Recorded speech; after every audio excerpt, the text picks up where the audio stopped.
ఓం నమో వెంకటేశాయ. బాలకథా కదంబం అనగనగా ఓ కథకి స్వాగతం.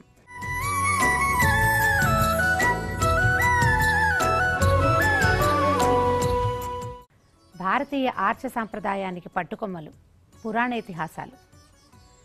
వాటిలో తెలియజేయబడినటువంటి ధర్మ మార్గాన్ని నేటి పిల్లలకి తెలియచేయటమే అనగనగా ఓ కథ యొక్క ఉద్దేశం. దాంతోపాటుగా రకరకాల నీతి వాక్యాలని ప్రబోధించేటువంటి చిన్న చిన్న నీతి కథల్ని ఈనాటి పిల్లలకి కనుక తెలియజేస్తే వారి భవిష్యత్తు మరింత మహోజ్వలంగా ఉంటుందని భావిస్తున్నాం. ఇవాల్టి పురాణ కథలకు రెడీగా ఉన్నారమ్మా అంతా?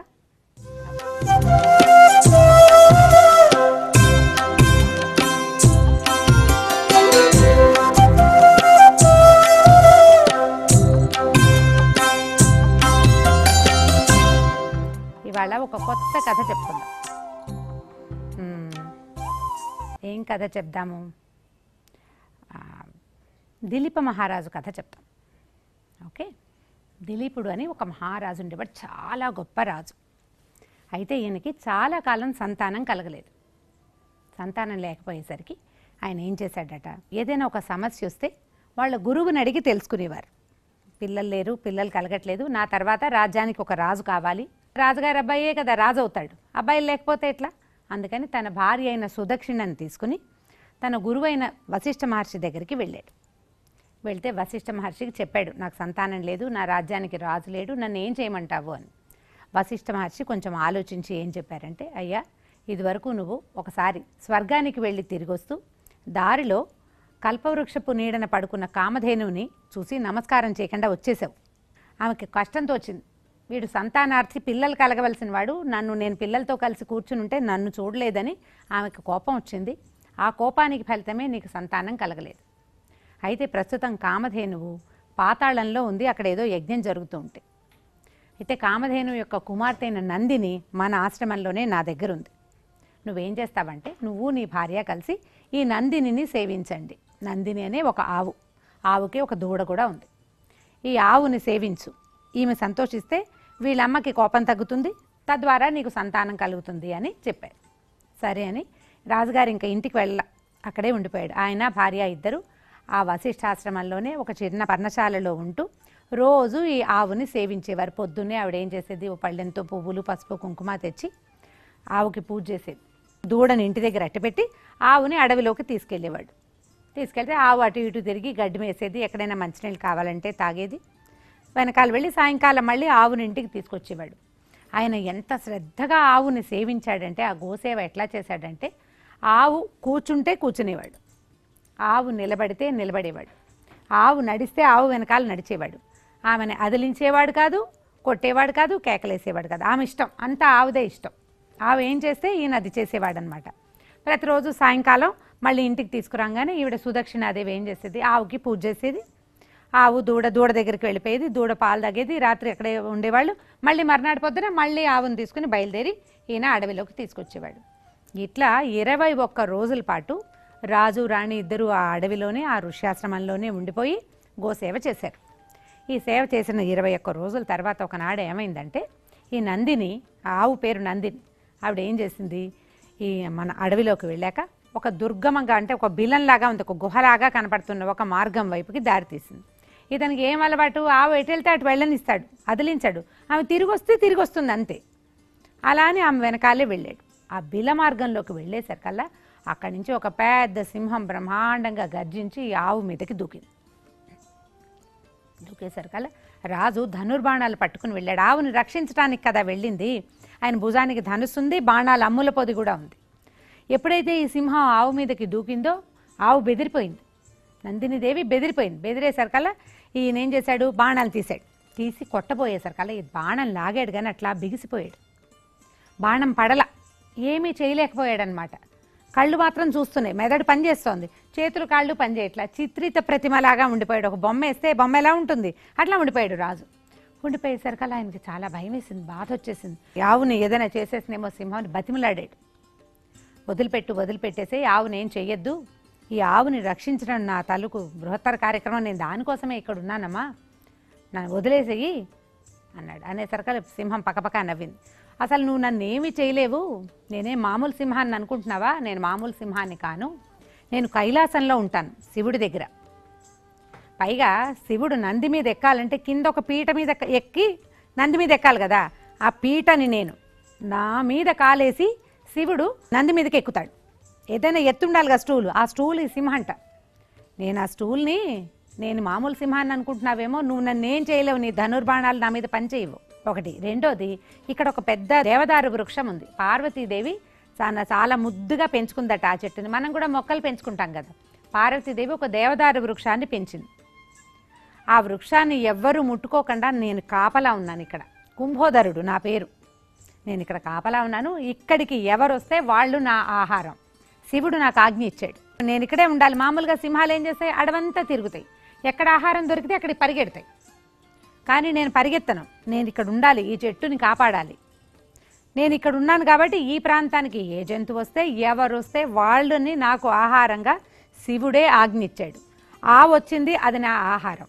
ఆవు దొరికింది నాకు, ఇక అదే నా ఆహారం. నువ్వు నన్నేం చేయలేవు, నీ బాణాలు నా మీద పనిచేయవు అనగానే బతిమలాడాడు ఈయన దిలీప మహారాజు. నీకు ఆవు ఆహారం కావాలి అంతే కదా, నువ్వు ఆవును వదిలిపెట్టేసి నన్ను తిను, కావాలంటే నన్ను తినేసేయి. నీకు ఆహారమే కావాలంటే నన్ను తిను, ఈ ఆవుని మాత్రమే ఏం చేయకూడదు. ఎందుకంటే ఈ ఆవుని రక్షించే బాధ్యత తీసుకున్నాను నేను నా బాధ్యత మీదే నిలబడి ఉంటా. దాని ముందు నా ప్రాణం కూడా నాకు లెక్కలేదన్నాడు. ప్రాణాలు కూడా లెక్కలేదు, నువ్వు నన్ను తినేసేయి అంటే సింహం నవ్వింది. ఓరి పిచ్చివాడా, ఒక్క ఆవు కోసం చచ్చిపోతావా? ఆవులు వేలకు వేలు పుడతాయి, రాజు పుడతాడా ఎక్కడైనా? నీకే సంతానం లేదు, పైగా నువ్వు యువకుడివి. ఎన్ని ఆవులనైనా కావాలంటే నువ్వు వశిష్ఠాశ్రమానికి ఇవ్వగలుగుతావు. వశిష్ఠాశ్రమపు ఆవు ఇది, నువ్వు ఇంకా కొన్ని ఆవులు తెచ్చివు. ఆవు కోసం నీ ప్రాణం పోగొట్టుకుంటారా ఎవరైనా? అట్లా చేయకూడదు, అది తెలివిగల పని కాదు. ఆవుని నాకు వదిలిపెట్టు, నువ్వు వెళ్ళిపో. కావాలంటే వశిష్ఠుడికి 1000 గోవులు కానుకగా ఇవ్వు అంటే ఒప్పుకోలే దిలీప మహారాజు. అది కుదరదు, ఈ నందిని నేను రక్షిస్తానని తీసుకొచ్చాను. ఎలాగైనా సరే నా ప్రాణాలకు తెగించైనా నేను రక్షించాల్సిందే. దీని ముందు నా ప్రాణం లెక్కే లేదు. 1000 ఆవులు కూడా నందినికి సాటి కావు. ఈ ఆవు ఆవే, దీనికి అదే ప్రత్యేకం. ఈమెకి ఇంకొకటి సాటి కాదు. నేను ఆ పని చేయను, నువ్వు నన్ను తినేసేమని అని చెప్పాడు. చెప్పేసరికల్లా చెప్పి ఏం చేశాడు, అప్పుడు ఆ తినేయి అన్న తర్వాత ఈయన చేతులు కాళ్ళు కదలటం మొదలెట్టాయి. ధనుర్బాణాలు పక్క పెట్టి వంగి కూర్చున్నాడు. సింహం తనని తినడానికి వీలుగా. ఆ గోవు చూస్తూ నుంచుంది, మాట్లాడటల్లా ఏమి. అది భయపట్టలేదు, పారిపోవట్లేదు, ఎక్కడున్నదో అక్కడే నుంచున్నది. ఇతను వంగి కిందకి ఇట్లా వంగి తల వాల్చేశారు కల్లా ఆయన నెత్తి మీద తను ఏమనుకున్నాడంటే సింహం కాలు పంజా పడుతుంది తన మీద అనుకున్నాడు. కానీ సింహపు పంజా పడలేదు, ఒక పువ్వుల దండ పడింది, పైనుంచి పుష్పవృష్టి కురిసింది ఆయన మీద. సింహం మాయమైపోయింది. నందిని దేనువు ఆయనతో మాట్లాడింది. ఓ రాజా, నీ గొప్పతనం ఏమిటో తెలుసుకోవటం కోసం, నీకు ఎంత శ్రద్ధ ఉందో తెలుసుకోవాలనే ఈ మాయ నేనే కల్పించాను. సింహం నన్ను తినడానికి రాలేదు, నన్ను తినే సింహం లేదు. ఎందుకంటే ఒక దైవికమైన ఆవు ఇది. నందిని కామధేనువు యొక్క కూతురు. కామధేను అంటే కోరిన కోరికలు తీరుస్తుంది, ఏది అడిగితే అది. ఆవు మామూలుగా పాలిస్తుంది కదా, అంతేనా? ఆ పాలలోంచి పెరుగు వస్తుంది, పెరుగులోంచి వెన్న వస్తుంది, వెన్నలోంచి నెయ్యి వస్తుంది, ఇవి వస్తాయి. కానీ కామధేనువు నుంచి మనకి అన్నం కావాలంటే అన్నం కూడా వస్తుంది, సైన్యం కావాలంటే సైన్యం కూడా వస్తుంది. కామధేనువు కోరిన కోరికలు తీర్చే ఆవు అది. ఆ ఆవు లక్ష్మీదేవితో పాటు పాల సముద్రంలోంచి పుట్టింది. ఆమె యొక్క కూతురు ఈ నందిని. ఈమె కూడా అలాంటి శక్తులు ఉంటాయి కదా అని చెప్పి ఈ దిలీప మహారాజుని చాలా మెచ్చుకుంది. నీకు చాలా శ్రద్ధ ఉంది, నువ్వు ఎంతో అద్భుతంగా గోసేవ చేసావు, నీకు చక్కని కుమారుడు కలుగుతాడు. నీకు కలిగే కొడుకు ప్రపంచంలో ఎప్పటికీ చెరిగిపోని పేరు కలిగిన వాడై ఉంటాడు. దాంతోపాటు నువ్వు చేసిన ఈ గోసేవా వృత్తాంతం కూడా ఎవరు వింటారో వాళ్ళకు కూడా సంతానం కలుగుతుంది అని చెప్పి ఆశీర్వదించింది. ఆవుతో పాటు ఇంటికి వచ్చేసాడు దిలీపుడు. ఈ జరిగిన సంగతి తెలిసిన వశిష్ఠ మహర్షి, నాయన ఇంకా నీ సేవ పూర్తయింది, 21 రోజులు అయినాయి కదా, నువ్వు ఇంకా ఇంటికి వెళ్ళిపో అని చెప్పేసి భార్యని సుదక్షిణాదేవిని దిలీప మహారాజుని ఇద్దరికి వీడ్కోలు పలికారు, ఇంటికి వెళ్ళిపోండి. ఆ తర్వాత కాలంలో ఆయనకు ఒక కుమారుడు కలిగాడు, ఆయన పేరు రఘువు. రఘు మహారాజు రాముడి యొక్క వంశంలో మొదటి రాజుల్లో ఆయన. రాముడిని రఘురాముడు అంటాం కదా, ఆ రఘు పేరు ఈయనదన్నమాట. దిలీప మహారాజుకి కలిగిన కుమారుడి పేరే రఘువు. ఇప్పటికీ కూడా రఘువంశం అంటేనే, రాముడి వంశానికి రాముడి వంశం అని పేరు లేదు, రాముడి వంశానికి రఘువంశం అని పేరు. ఆయన పేరు మీద కాళిదాస మహాకవి చాలా గొప్ప కావ్యం రాశారు, రఘువంశ మహాకావ్యం. అది సంస్కృతంలో పంచకావ్యాల్లో మొట్టమొదటి కావ్యంగా పేరు తెచ్చుకుంది. చాలా అద్భుతమైన కావ్యం. అందులో మొదటి సర్గే ఈ గోసేవ వృత్తాంతం. సో ఈయన ఎట్లా మన దిలీప మహారాజు గోసేవ చేశాడు, ఏ రకంగా ఈ ఆవు మీద సింహం పడింది, అదంతా వివరంగా శ్లోకాల రూపంలో ఉంటుంది. చాలా అద్భుతంగా ఉంటుంది. మనం ప్రథమ సర్గని రఘువంశంలో ఉన్నటువంటి మొదటి సర్గని మనం కథలాగా చెప్పుకున్నాం. దిలీపుని యొక్క గోసేవా వృత్తాంతం. ఈ కథలో భావం ఏంటంటే మొత్తం మీద ఏదైనా ఒక పనిని బాధ్యతగా స్వీకరిస్తే భక్తితోటి బాధ్యతతోటి పూర్తి చేయాలి. దిలీప మహారాజుకున్నటువంటి బాధ్యత తీసుకునే ఆ లక్షణం వల్లే ఆయన గెలుపొందాడు, సింహాన్ని జయించగలిగాడు. అది సింహం అయినా కాకపోయినా అప్పుడు మాయనే ఆయనకు తెలియదు కదా. కానీ ఆయన ఏ కోరికతోటి ఈ బాధ్యతను తీసుకున్నాడో అది పూర్తిగా నెరవేరింది. ఆయనకి అత్యద్భుతమైన కుమారుడు కలిగాడు. ప్రతి వాళ్ళు తీసుకున్న బాధ్యత మీద నిలబడాలి. రెస్పాన్సిబుల్గా ఉండటం అనేది చాలా పెద్ద విషయం. మనం ఎలాంటి పనిని తీసుకున్న పనిని ఆశాంతం పూర్తి చేయాలి. అలా పూర్తి చేసిన వాడు ఎప్పటికీ చరిత్రలో నిలిచిపోతారు. అది చిన్న చిన్న పనుల దగ్గర నుంచి, పుస్తకాలు సర్దుతాను, అల్మార్ సర్దుతాము, ఇల్లు టైడీగా నీట్గా క్లీన్గా ఉంచుతాము, అలాంటి బాధ్యత దగ్గర నుంచి శ్రద్ధగా చదువుకోవటం, పెద్దవాళ్లతో చక్కగా ఉండటం, అమ్మా నాన్నని బాగా చూసుకోవటం, మనతో ఉన్న అన్నదమ్ములు అక్క చెల్లెల్ని బాధ్యతగా చూసుకోవటం. దాంతోపాటు మనం ఏ ఉద్యోగంలో చేరితే దానిని పూర్తి రెస్పాన్సిబిలిటీ తోటి పనిచేయటం. అట్లా చేసిన వాళ్ళు ఎప్పటికీ జ్ఞాపకం ఉంటారు, మిగిలిన వాళ్ళకి ఆదర్శంగా ఉంటారు. బాగుందా కదా? మనం రఘువంశం కథ చెప్పుకున్నాం కదా. రఘువంశం అంటే రామాయణానికి సంబంధించింది.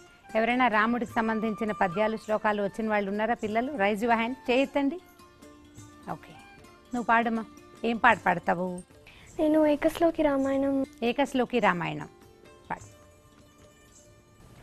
ఆదౌ రామ తపోవనాధిగమనం హృత్వా మృగకాంచనం వైదేహీ హరణం జటాయు మరణం సుగ్రీవ్ సంభాషణం వాలి నిగ్రహణం సముద్రతరణం లంకాపురిదహనం పశ్చాద్రావణ కుంభకర్ణహననం ఏకద్ధీ రామాయణం ఏతద్ధీ రామాయణం. ఒక్క శ్లోకంలో మొత్తం రామాయణం చెప్పేశారు. రాముడు చెప్పేశారు కదా. క్రూరకర్ముడని అమ్ము వీడు కానీ మన బ్రాహ్మణ్ణి తినబోతున్నాడా అని. ఎక్కడండి ఇల్లు ఏమిటి అంటే ఫలానా ఒక చోట, అక్కడ ఒక వేప చెట్టు ఉంది, అక్కడ 2 కోడిదూడలు ఉంటాయి, ఆయన బక్క చిక్కిపోయి ఉంటాడు బ్రాహ్మడు, వాళ్ళ ఇంటికి తలుపు లేదు, నేను ఆ బ్రాహ్మణ్ణి తింటాను అన్నాడు. అనగానే వీడు చెప్పాడు, అలాగండి నేను కూడా అందుకేనండి, వాళ్ళ ఇంట్లో 2 కోడిదూడలు ఉన్నాయి మీరు చూశారు కదా, ఆ 2 దూడల్ని నేను తెచ్చుకోదలుచుకున్నాను అనేసరికి సరే పద ఇద్దరం వెళ్దాం, ఎవరు లేకుండా చూసి నువ్వు బ్రాహ్మణ్ తెచ్చుకో, నేను కోడిదూడలు తెచ్చుకుంటాను అని బయలుదేరారు. సరే ఊరంతా సౌండ్ లేకుండా ఉంది. వీళ్ళు నిదానంగా ఎవరికి కనపడకుండా, ఎవరైనా ఇంట్లోంచి ఏ బయటకో వెళ్ళడానికి వచ్చారనుకో వాళ్ళకి కనపడతారు కదా. సడన్గా ఒకసారి ప్రత్యక్షం అయితే కనపడరు, కనిపిస్తారు ఒకటి. తర్వాత ఈ రాజభట్టులు కాగడాలు పుచ్చు తిరుగుతారు. ఎవరికైనా నీడ కనపడుతుంది, వెలుగు పడంగానే మన నీడ అవతల పడుతూ ఉంటుంది. ఈ నీడ చూసి ఎవరైనా మరి చూసేస్తారేమోనని వీళ్ళు ఎవరికి కనపడకుండా అట్లా అట్లా నక్కుతూ మొత్తానికి బ్రాహ్మడి ఇంటి దాకా వెళ్ళారు. ఆ మాత్రం దూరంలో ఉంది ఇల్లు.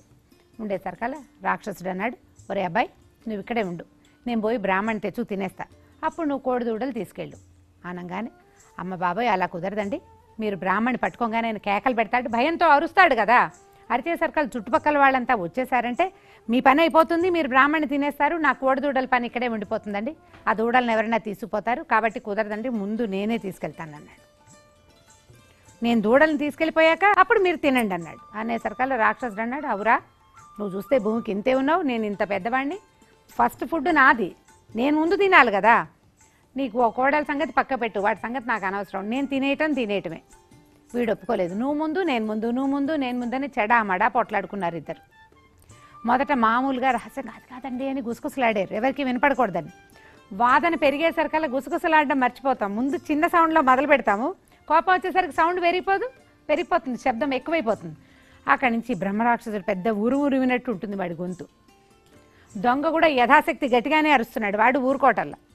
నేను ముందంటే నేను ముందు, నా కోడలు ముందు అని వీడు, నా బ్రాహ్మడు ముందు అని ఆయన ఇద్దరు గట్టి గట్టిగా అరుచుకున్నారు. ఈ మోతలకి పెద్దగా అరిచేసరికల్లా వాళ్ళ ఇంటికి తలుపు లేదు కదా, ఉన్నదేమిటి ఒక చిన్న తడికి అడ్డం ఉంది. ఈ గొంతులు వినపడ్డాయి. ఏదో ఉరుములు ఉరుముతున్నాయి, మనుషులు ఎవరో అరుస్తున్నారని బ్రాహ్మణ ఆయన బయటకు వచ్చాడు. బయటకు వచ్చేసరికల్లా వీడేం చేశాడు, ఈ దొంగ నా పని పోయినా సరే వీడి పని అవ్వకూడదని ఏమండో ఏవో బాబనాయన ఈయన నేను తినడానికి వచ్చాడు అని గట్టిగా అరిచాడు.